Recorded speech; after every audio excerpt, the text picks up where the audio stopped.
Hello?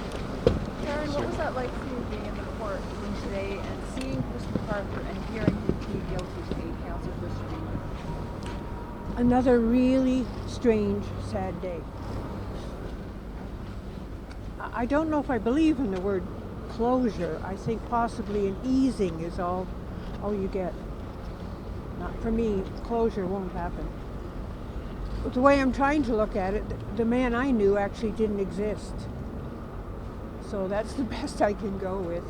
This is someone else entirely. Who do you see up there, Karen? I know you knew him from before. Can you kind of tell us the difference? Well, this man, if we're being factual, much older, stooped, lost a lot of weight. I knew a man who was always energetic, enthusiastic, always eager to get on to the next thing. And this is just a shuffling, broken man, as he should be. As he should be. How many details do you want to know? How many of the details do you want to know about what happened at your property, or would you rather not know the intricate details of what went on? I'd rather know than get a surprise.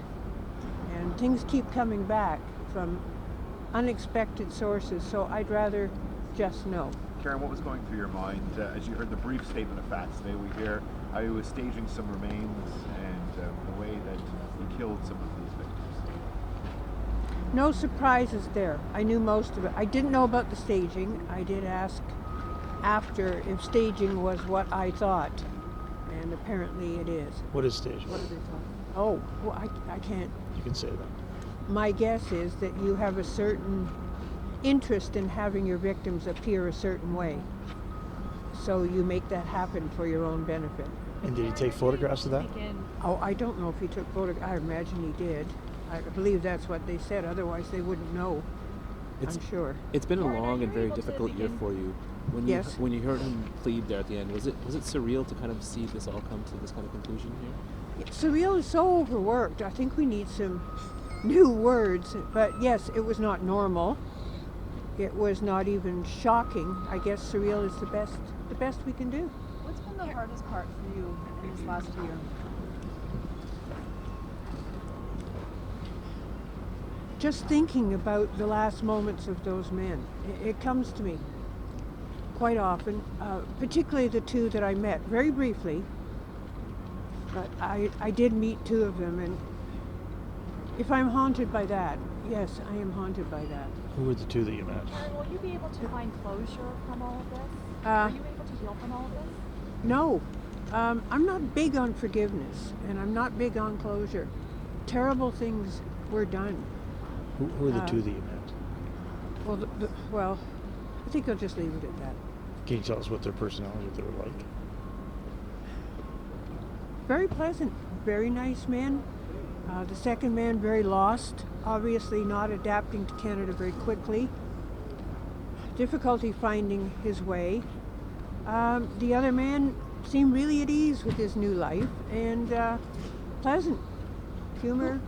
Sorry, who were they?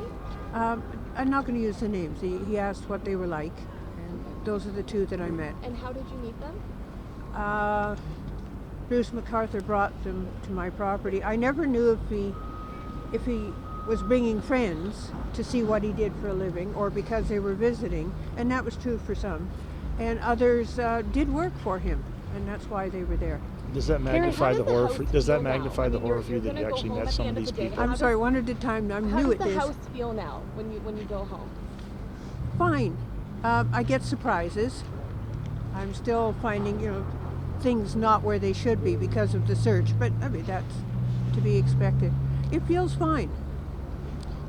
Does that magnify the horror for you that you met these people? Sorry, I think you were next. I was just wondering, did he show enough remorse for you today? Did you get a sense that he feels some remorse? I just saw a blank face. Obviously, he would like to keep himself to himself in the courtroom, but what does remorse look like? I only saw a blank face. Karen, a couple of months ago, Bruce McArthur's family came to your home and they collected the rest of his things from your home. Yes. In your discussions with them, what did they say? What was their reaction to everything that has taken place? We didn't have discussions. We had pleasant conversation. All of us well aware that it was a very difficult day for all of us. We helped them load the truck, and some conversations started to veer off in the wrong direction, and we quickly changed the subject, and they finished, the truck was closed, and they left. How would you explain their demeanor? Oh. Sad, upset, a sense of wondering, and extremely difficult. Just there again, it's a ridiculously simple word. Difficult isn't enough. Does it magnify the horror? Does it magnify the horror for you that you met these people and had conversations with them? I think I said that, yes, that it's harder. I'm sorry, you're referring to the family or the I met? 2 gentlemen you met. Yes, of course. They're not just on a list or a photograph. They were people standing in front of me. That's much different. Karen, why did you want to be here today? Why did you want to come today? I'm not sure. I debated all last night, and I thought, you have to see it through.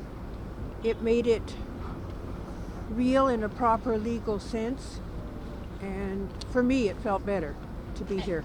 And have you thought about what you're going to say in the victim impact statements? A little bit. Again, it'll run through my mind, and I have a deadline. Could you give us a sense of what you're going to say? What am I going to say? Well, I'm trying not to be trivial, I'll tell you that much, because I feel as if I'm a victim, I'm way at the bottom of the list. But it's supposed to be my impact, so I will talk about the things that bothered me, even if they were small. It was my life, it was my partner's life, so if it bothered us, then to us it was important. Is it hard, Karen, for you to reconcile the fact that this man who was gardening, storing his tools at your house in your garage, during that time, police now say, and he's been charged and pled guilty to killing and dismembering these men. When you think back, does that haunt you that you didn't really know him the way you thought you did? I think there's a lot of people we don't really know. Obviously not quite the split. I mean, how many of us have had the shock of the bon vivant husband in the neighborhood who behind closed doors is abusing his family? That is hardly unusual in Canada, and yet we never saw the difference. What was he like? Can you just tell us what kind of man he was? We call it Bruce A and Bruce B. Bruce A was a man who seemed to have made decisions about his life and was very happy with them. He enjoyed his job, he enjoyed his clients, never got bored with the plants. He was very talented at it. He was very fond of his children. He was a great grandfather.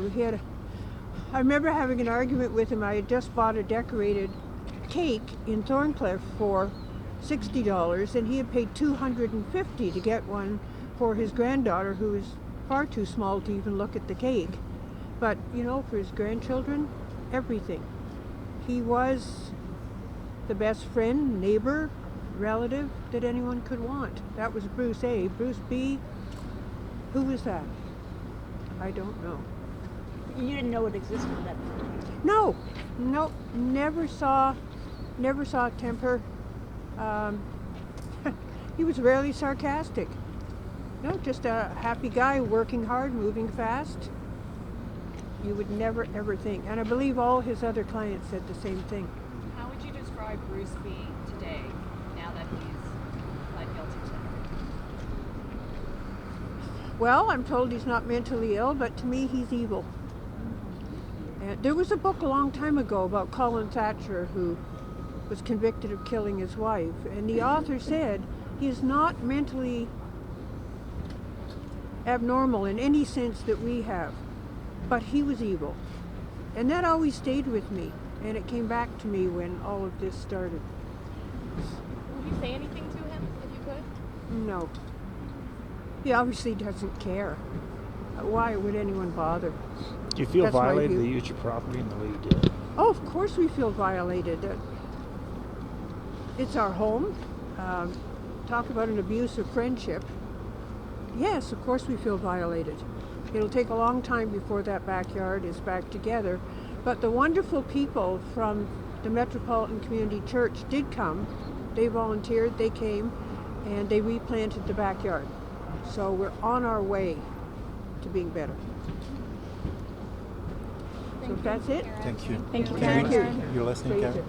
What's your last Fraser name, with an Karen? S. It's Fraser, no I. Thank you. Thanks so much, Karen. Thank you.